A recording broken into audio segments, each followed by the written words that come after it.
Ordinary till you see the core side of it. And what you're looking for is the story behind the news. We bring it to you from Lagos, the commercial capital of Nigeria. Giving you all sides and political stories round the clock. Every detail from the start line to the final whistle. CoreTV News, expanding your view.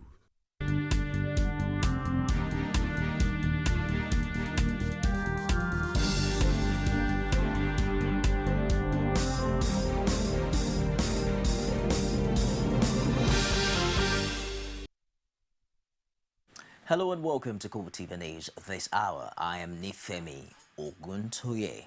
A bomb explosion in Abuja has left at least 15 people dead. CoreTV News gathered that the explosion, which occurred right in front of Emma Plaza, one of Abuja's busiest shopping complexes, shattered windows and buildings, damaging at least 20 cars in the process. Eyewitnesses disclosed that the bombers fled on motorbike after detonating the bomb kept inside a car. We'll bring you details in our subsequent bulletin. The Adamawa State Police Commissioner John Abakasanga said that a blast has occurred in Mubi town. Abakasanga says that an improvised explosive device was thrown at a police patrol team and went off at Kasunwa Kuturu along Amodobelo Way. He, however, said that there was no casualty as the IED did not hit its target, adding that no arrest had been made yet and that the affected area had been condoned off for proper investigation and possible arrest. The commissioner said apart from the affected area, there was calm in other parts of the town, with people going about their normal activities. The police have now arrested 2 suspects of the brutal attack in some villages in southern Kaduna. Police spokesman in the state, Aminu Lawan, disclosed this to CoreTV News in Abuja, in Kaduna rather. He added that more policemen have been deployed to the 2 villages and surrounding areas to prevent more attacks. He joined us earlier on the phone from Kaduna. Let's hear him out.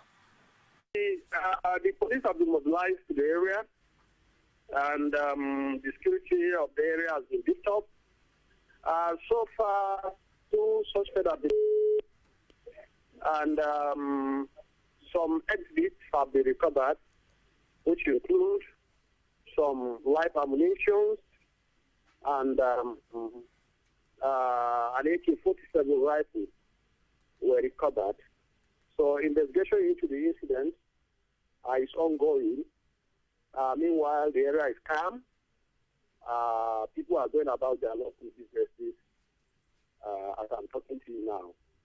The men are fully on ground to ensure adequate security of the area, to prevent, the spillover of the, problem to other villages around the area.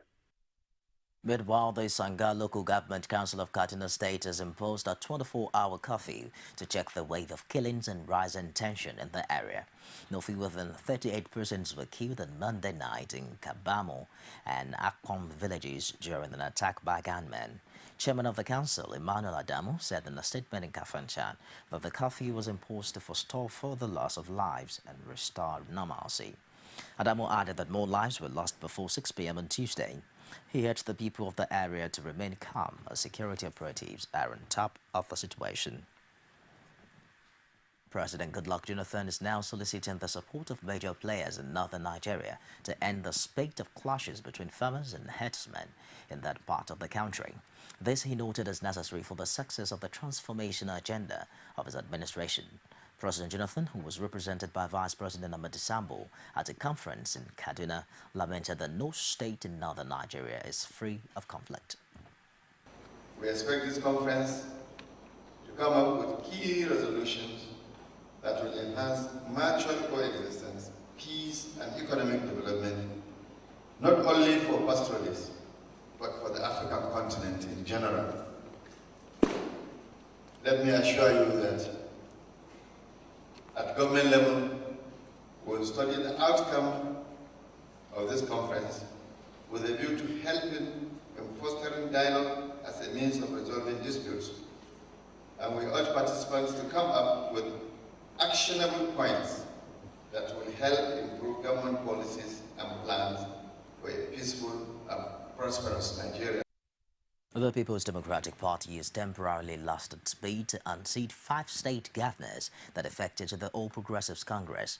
A federal high court in Abuja ruled that the governors were not properly served with court summons and decided to postpone the matter indefinitely. It was a case that the ruling PDP was so sure would swing in its favor. The party had 6 months ago challenged the legality of 5 governors defecting to APC and still remain in office. The governors are Abdul Fattah Ahmed, Kwara, Rotimi Amechi, Rivers, Murtala Nyako of Adamawa, Aliyu Wamako of Sokoto, and Rabiu Kwankwaso of Kano. But the snitch is that PDP had not been able to properly serve the governors with court papers. PDP had claimed that in line with the court order obtained on December 13, the originating summon was taken to 6 Bissau Street, Wuse 2, but discovered that the APC had vacated the office and relocated to a new office at 40 Blantyre Street, also in Abuja. The governors on their part insisted that no legal action has been instituted against them until they have been properly served with court summons and other processes. But ruling on the disputed mode of service, Justice Gabriel Kolawole held that PDP failed to follow procedures allowed by law in reaching the defendants since December 10, when the court action was instituted. The court agreed with defense lawyers that the defendants have not been served with court papers, and as such, the court cannot assume jurisdiction until effective service is done. He therefore ordered PDP, represented by Alex Izion, to do the needful before the case can be revived for adjudication. The defendant have been disputing it, that since they left the Wuse Zone 6 to Wuse 2, there cannot be a valid service. And the court said, well, since that is fundamental, which is really, I agree, we will go back now to serve them in their new address. It's just simple. It's just that it took us 6 months to resolve this issue of whether to go back to Wuse 2 or what the belief did. Because it was the belief initiative that put us into this trouble. The case has now been adjourned indefinitely, pending when the governors are served properly. National Economic Council on Tuesday considered a 30-year blueprint designed to fast-track infrastructure development in the country. The National Integrated Infrastructure Master Plan is the brainchild of the National Planning Commission, and is meant to run from 2014 to 2043. The council, chaired by Vice President Ahmed Sambo, deliberated on the draft and concluded on the various sectors to focus on. Briefing newsmen after the meeting, members of the Economic Council revealed that rehabilitation of roads and rail lines will be given top priority.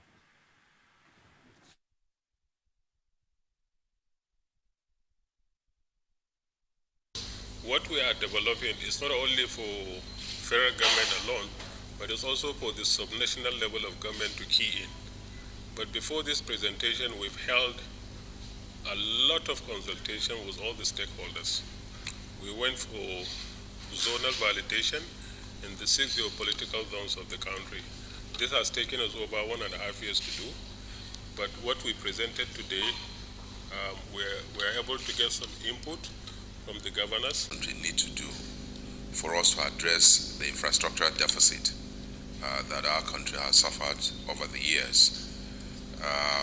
There were comments by virtually all the governors present to the effect that it was a web research presentation that was made. It's comprehensive, but there are areas that need some input, more input from us, so that it will be a document that will have the buy-in of every major stakeholder. President Goodluck Jonathan has performed the groundbreaking ceremony for Abuja's Centenary City project. The complex, which is meant to commemorate 100 years of the nation's amalgamation, is expected to cost 2.9 trillion naira, or $18.6 billion. President Jonathan described the project that was designed to cover 1,200 hectares of land as a symbol of the nation's unity. Promoting positive international attention and heralding new national economic renaissance, offering free trade status, outstanding infrastructure, secured business environment, and efficient transport services. This centenary city promised a unique and innovative global standard in real estate creativity. It creates an environment alive and productive with many unique sub-themes, including a prominent cultural core with various symbols of Nigeria's unity and strength, a green city concept, as well as presidential archives that will house the history of our political development. Back in Lagos, Governor Babatunde Fashola has denied allegation that his administration has diverted the World Bank loan meant for the development of public secondary school through the Eco Project program. Abiola Luwale's report is presented from our studios. Governor Fashola refuted the allegation at the launch of the book titled Lagos Eco Project, A Legacy of Excellence, while pointing out the need to build on the success recorded in the state secondary education. Fashola says government has ensured a purposeful use of the World Bank loan. But perhaps you may have heard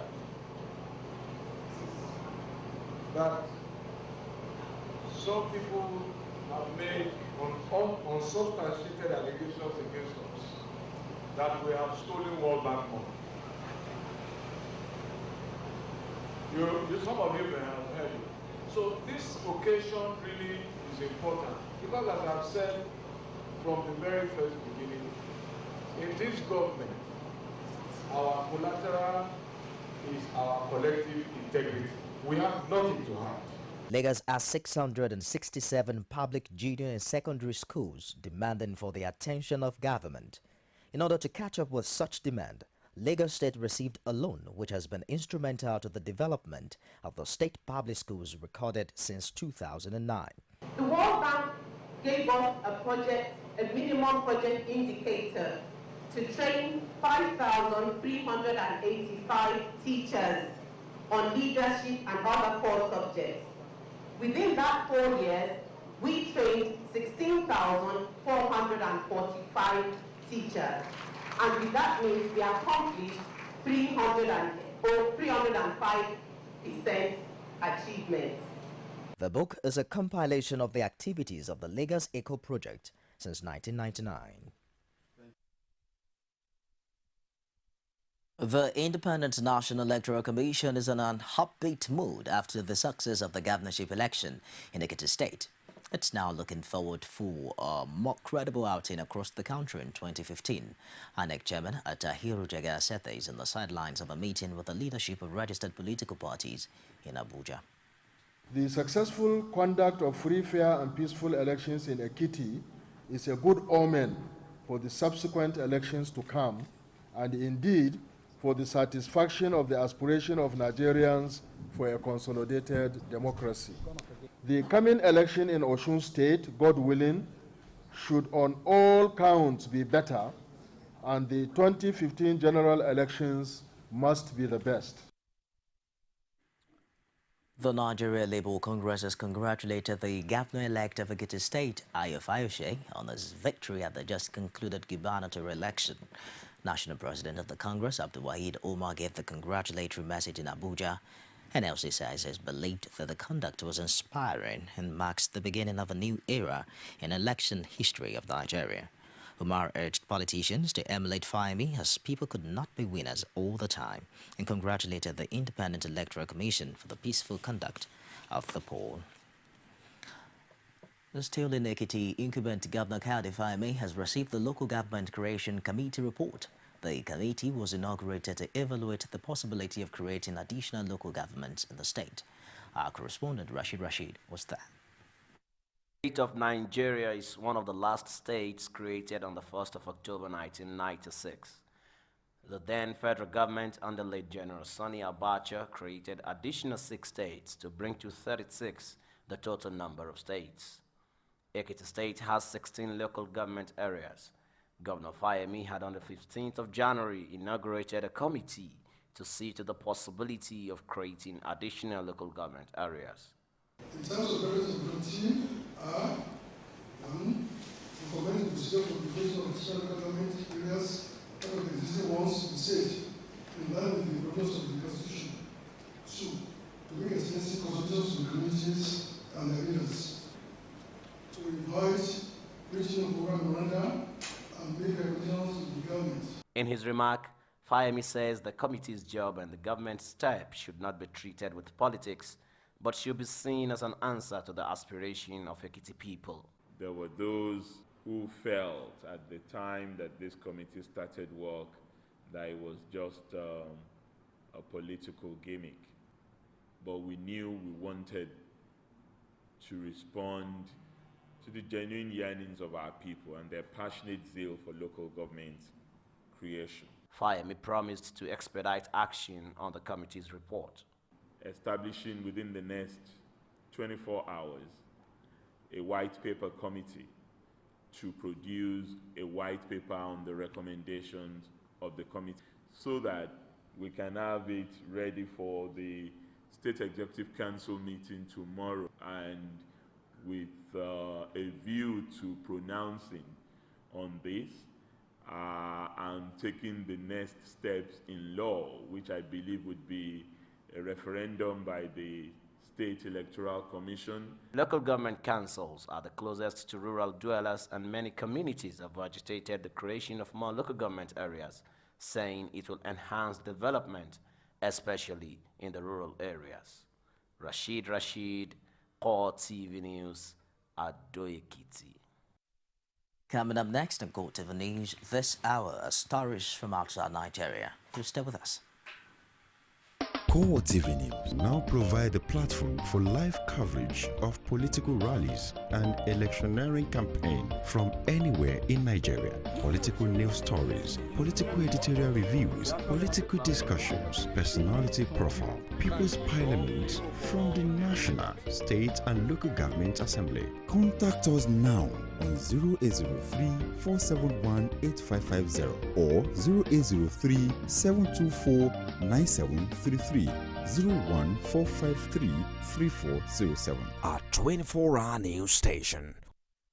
You can now watch CoreTV News live from anywhere in the world on our website www.coretvnews.com. Click on Live TV on our website and watch us live. And welcome to CoreTV Primetime News. To follow us on Twitter, click on Twitter icon on our website. On Facebook, click on the Facebook and YouTube to see all our previous news production. You can also watch us live on YouTube. Click CoreTV, leave a space, then News. CoreTV News, our 24-hour news station. Glad to have you back. Outside Nigeria now, 9 Ukrainian servicemen died when pro-Russian insurgents shot down an army helicopter in the separatist east, just a day after a top militia leader ordered a temporary ceasefire. The Mi-8 helicopters down in underscores the limited command of both Russia and senior rebel leaders have over some militia units that appear to operate in the heavily Russified Rust Belt, according to their own rules. It also delivers a blow to hopes that Ukrainian President Poroshenko will be able to quickly calm 11 weeks of fighting that have already claimed 390 lives. The Donetsk region, where the helicopter was downed, and the neighboring Lugansk province proclaimed independence in May in the wake of the February ouster in Kiev of a pro-Russian president.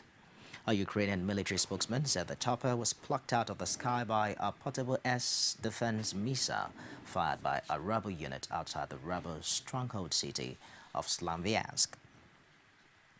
Libyans are set to elect a new parliament in a vote seen as crucial for the future of a country hit by months of political chaos and growing unrest. Libya has been rocked by a crisis that saw two rival cabinets jostling for power, while violence raged in the east, where a rogue general is battling Islamists. Militias who helped topple Muammar Gaddafi in the 2011 NATO-backed uprising have been blamed for violence that has continued unabated since the end of the revolt. The heavily armed rebels that ousted Gaddafi have carved out their own chiefdoms in the deeply tribal country, some seizing oil terminals and crippling crude exports from a sector key to government revenues. Commentators have warned violence could mar the vote, but the authorities are confident it will go ahead without disruptions. Away from there to Egypt, that is now under mounting pressure to pardon 3 Al Jazeera journalists, including Australia's award-winning Peter Grest, jailed in a ruling that sparked global outrage and fears of a growing media crackdown. Dressed in Egyptian-Canadian Mohammed Fadel Fahmy each got 7-year terms in a Cairo court, while Egyptian producer Bah Mohammed received 2 sentences of 7 and 3 years. 11 defendants tried in absentia, including 1 Dutch journalist and 2 Britons, were handed 10-year jail terms, also on charges of aiding the blacklisted Muslim Brotherhood and spreading false news. Australian Foreign Minister Julie Bishop says the case is politically motivated and that she would petition Sisi to intervene. It sends a chilling message to all journalists in Egypt. This was a highly publicized court case, and the evidence that the prosecutor actually showed no crime. There was no evidence of any crime committed. These journalists were just doing their job. And if respected international journalists can be sentenced to 7 and 10 years in prison simply for doing their job, that really sends a scary message about what can people report in Egypt. The space is shrinking. This is actually even worse than the Mubarak era, where there were restrictions, but people were able to report. Now we're seeing really a clear signal to scare away journalists today that is very intimidating, that is very much geared towards supporting Sisi and bashing the Muslim Brotherhood, and actually also bashing any form of dissent. The U.S. should suspend any military aid to Egypt until it is properly certified that Egypt is on its way to a democratic transition. Other countries, including the European Union, should actually condemn what is happening, and instead of welcoming simply that Sisi's election was democratic and that Egypt is going in the right direction, when all the evidence points that actually Egypt is going backwards, and that Egypt today is a more repressive place than Egypt under Mubarak over the last few years.